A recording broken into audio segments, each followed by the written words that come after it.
इस पवित्र पुराण ने हमारा बहुत सा काम हल्का कर दिया इस दास का। एक तो ये सिद्ध कर दिया कि ब्रह्मा और विष्णु और शिव और रुद्र महेश्वर जिसको कहते हैं ये भगवान नहीं है, ये ईश नहीं है। इसलिए दास कहता है कि तीन मुख्य रूप में दास के प्रवचनों में ये ब्रह्म समझो, एक सरब्रह्म, एक अक्षर ब्रह्म और तीसरा परम अक्षर ब्रह्म। तो इन तीन प्रभुओं का ज्ञान जब हमें होगा तो हम पूरे दातम ज्ञान को आसानी से समझ सकेंगे। ये ज्ञान हमें होगा कहाँ से? हमारे सदग्रंथों से। हमारे सदग्रंथ कौन से हैं? जैसा आपको अभी बताया, हमारे सदग्रंथ हैं, सदशास्त्र हैं, पवित्र पांचों वेद, ऋग्वेद, सामवेद, अथर्ववेद और यजुर्वेद, और पांचवा वेद सूक्ष्म वेद जो परमात्मा स्वयं आकर ज्ञान देता है। और ये हिंदू धर्म के गुरुजी बताते हैं पांचवा वेद महाभारत है। पांचवा वेद महाभारत, ये इनकी अपनी सोच है। ये पांचवा वेद महाभारत नहीं है। वैसे तो कितने वेद बना लो, ज्ञान अपनी मर्जी से, जैसे बोध माने ज्ञान ही होता है। 18 बोध 18 ज्ञान ये पुराण है। 18 बोध अलग हैं और उनमें से एक बोध पुराण है, और पुराणा के फिर 18 विभाग हो गए। इस प्रकार हमने इस तत्व ज्ञान को समझना है। प्रसंग आज चला है कि परमात्मा की प्राप्ति के लिए हम इतना कठिन प्रयत्न करते हैं। प्रत्येक मानव ये मानता है कि कोई शक्ति है जो हमें सुखी कर सकती है, कोई ऐसी पावर है, तो उसकी उस समर्थ शक्ति को किसी ने तो अपने हिसाब से किसी देव को मान लिया कि ये समर्थ शक्ति है, दूसरे ने मान लिया ये ऐसी समर्थ शक्ति है, ये है पूर्ण परमात्मा, किसी ने किसी को।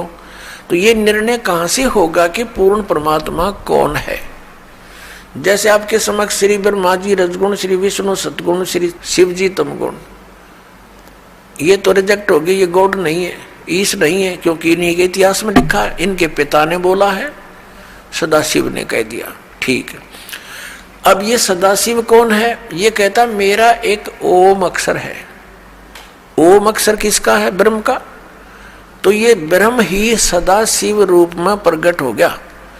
जैसे गीता ज्ञान देते समय इसने अपना वास्तविक रूप दिखाया श्री कृष्ण से बाहर निकल के, और इतना लंबा चौड़ा ऊपर तेज बहुत गुणा इसके शरीर में, और इसके भयंकर रूप को देखकर अर्जुन जैसा योद्धा भी कांप रहा है और कह रहा है कि भगवान आप तो देवताओं को भी खा रहे हो, सिद्धों की सिद्ध भी आपके, ऋषि भी आपके सामने मंगल कामना कर रहे हैं, आप किसी को नहीं बख्श रहे हैं।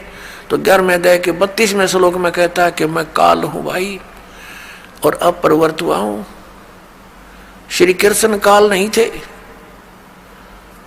श्री कृष्ण जी ने पहले कभी अपने आप को काल नहीं कहा, बाद में कभी उसने काल नहीं कहा, और उनके पास आकर के सब ग्वाल बाल गोपिकाएं तथा पशु पक्षी भी प्यार पाते थे। तो श्री कृष्ण काल नहीं थे, ये काल था श्री कृष्ण यानी विष्णु जी के पिताजी, जो इनको भी यहाँ अज्ञान से परिपूर्ण करके रोके हुए हैं। पुण्यात्मा, उस कौन से परमात्मा की हम भक्ति करें, इसका निर्णय हमारे सदग्रंथों में। सदग्रंथ आपको बता दिया, ये पांचों वेद और इन 4 वेदों का निष्कर्ष संक्षेप श्रीमद् भगवत गीता में इस ब्रह्म ने ही बोला है, जो अभी विष्णु और ब्रह्मा जी को कह रहा था कि तुम ईश नहीं हो, तुमने अपने आप को ईश मानकर, कर्ता मानकर बहुत भारी गलती की है, बड़ा अचरज किया है। असंभव बात की है तुमने, कही है तुमने, तो ये भगवान नहीं है, ये तो क्लियर हो गया। और ये गीता ज्ञान दाता यही है, ब्रह्म है, सरपुरुष है, श्री कृष्ण में प्रवेश करके बोलता है। ये स्वयं कभी किसी के समक्ष नहीं आता, इसने प्रतिज्ञा कर रखी है। श्रीमद् भगवत गीता अध्याय नंबर 7 के श्लोक 24 और 25 में यही गीता ज्ञानता था। ये ब्रह्म, ये काल, सदाशिव जिसको कहते हैं, ये कहता है कि मैं कभी किसी के समक्ष अपने वास्तविक रूप में नहीं आता। मुझ अव्यक्त को यह व्यक्तिम आपनम मनन्ते, ये बेबुद्धि के लोग, मंदबुद्धि के व्यक्ति मुझे श्री कृष्ण मान रहे होंगे व्यक्ति रूप में प्रकट। आई एम नॉट कृष्ण, मैं अपनी योग माया से छुपा रहता हूँ, मैं कभी किसी के समक्ष नहीं आता। ये मेरा अनुत्तम एक नियम है, घटिया नियम है और अविनाशी अटल नियम है कि मैं कभी अपने वास्तविक रूप में, जो ये मेरा रूप है, असली मैं काल हूं, मैं किसी के समक्ष नहीं आता। तो ये कहता है कि मुझे ये कृष्ण मान रहे हैं, मैं कृष्ण नहीं, मैं गुप्त अपने कार्य जो करता हूं, मेरे कर्म और जन्म अलौकिक हैं। श्रीमद् भगवत गीता अध्याय नंबर 4 के श्लोक नंबर 5 और 9 में इसने स्पष्ट किया है। इसके जन्म और कर्म अलौकिक कैसे हैं, ये अभी आने वाले समय में आपको बताएंगे। यहाँ प्रसंग चल रहा है कि 3 पुरुष हैं। अब साथ में एक कंसेप्ट और क्लियर करना पड़ेगा कि कौन से सदग्रंथ हैं जिनको हम प्रमाणिक माने। जैसे उपनिषद है, कोई कठोर उपनिषद है, कोई मांडुक्य उपनिषद है। ये मांडुक्य नाम का एक ऋषि था, उसने जैसा वेदों को समझा और जो अपना भक्ति विधि अपनाई और उससे जो उसको अनुभव हुआ, उसने अपना अनुभव लिख दिया। वो उस मांडुक्य ऋषि का अपना अनुभव है। उस उपनिषद में जितना भी ज्ञान वेद और गीता से मिलता है तो वो वेद और गीता का है, बाकी का उस मांडुक्य के अपने घर का है, वो हमें मान्य नहीं है, जो वेद विरुद्ध है। ऐसे ही अन्य उपनिषद समझे आप। तो ये ऋषिकृत है और ये वेद और गीता ये परमात्मा कृत है, प्रभु कृत है। गीता जी के अंदर थोड़ी सी भिन्नता है। जैसे जो ज्ञान वेदों वाला है वो सही है, कुछ ज्ञान में इसने अपनी अटकल लगाई है। ब्रह्म ने जो वेदों में ज्ञान दिया वो तो पूर्ण परमात्मा ने दिया है, इसके अंदर फीड कर दिया, इसका उसमें कोई रोल नहीं रहा। लेकिन आगे इसने ज्ञान दिया है तो ये बीच में इसका ये कहा जाता है कि ब्रह्म दत्त, ये ब्रह्म ने दिया ज्ञान।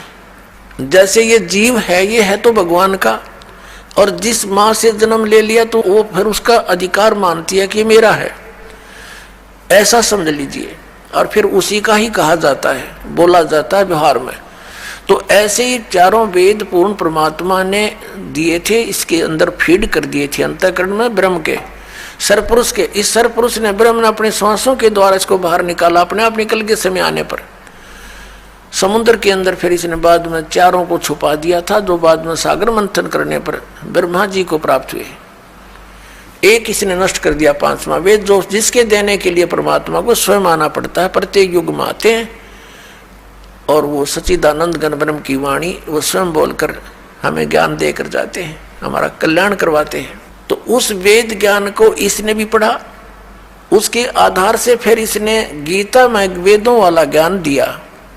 फिर साथ में युद्ध कराने के लिए इसने कुछ अपनी अटकल लाई, तो वो अटकल इसके अपने घर की है, वो वेद ज्ञान नहीं है। जैसे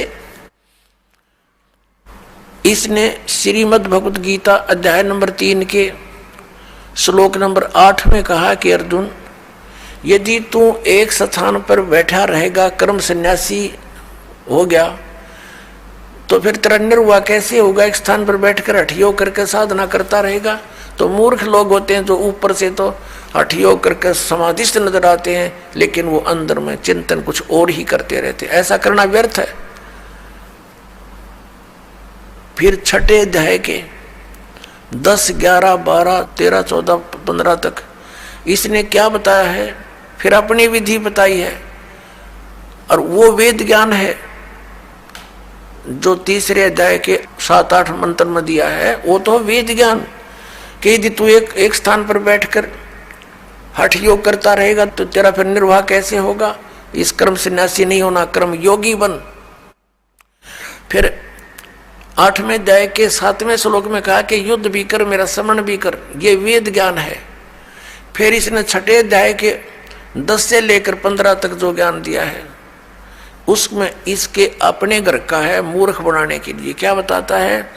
एक स्थान पर, अलग स्थान पर बैठ जा, नीचे कुसा हो, डाब हो, ऊपर मृगशाला हो, उसके ऊपर एक सुंदर कपड़ा हो स्वच्छ, फिर वो ना ऊंचा हो ना नीचा हो, ऐसा आसन हो, उस पर बैठकर अपने नाक के अग्रभाग पर ध्यान लगा और मन और इंद्रियों को रोक। ये इसके घर का ज्ञान है। वहां तो कह रहा है वो वेद ज्ञान है कि तू एक स्थान पर बैठा रहेगा, तू हठयोग करता रहेगा, तेरा निर्वाह कैसे चलेगा? और यहां ये अटकलबाजी अपनी बता रहा है। अब जैसे वो वेद ज्ञान कैसे है और ये वेद ज्ञान क्यों नहीं है, ये भी जानना अनिवार्य है। यजुर्वेद अध्याय नंबर 40 के मंत्र नंबर 15 में स्पष्ट किया है कि वायु अनिलम अमृतम अथिदम बसमांतम शरीरम ओम कर्तु समर किलबे समर और कर्तुम समर। ओम नाम का सिमरण काम करते करते कर, विशेष कसक के साथ कर और मनुष्य जीवन का परम कर्तव्य जानकर ओम का सिमरण कर। ऐसे ही सूक्ष्म वेद में कहा है परमेश्वर ने, नाम उठत नाम बैठत नाम सोवत जागवे, नाम खाते नाम पीते नाम से ती लागवे।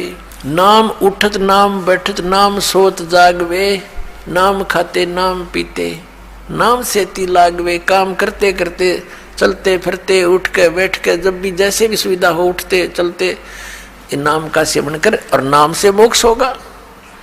केवल नाम ही है मोक्ष का।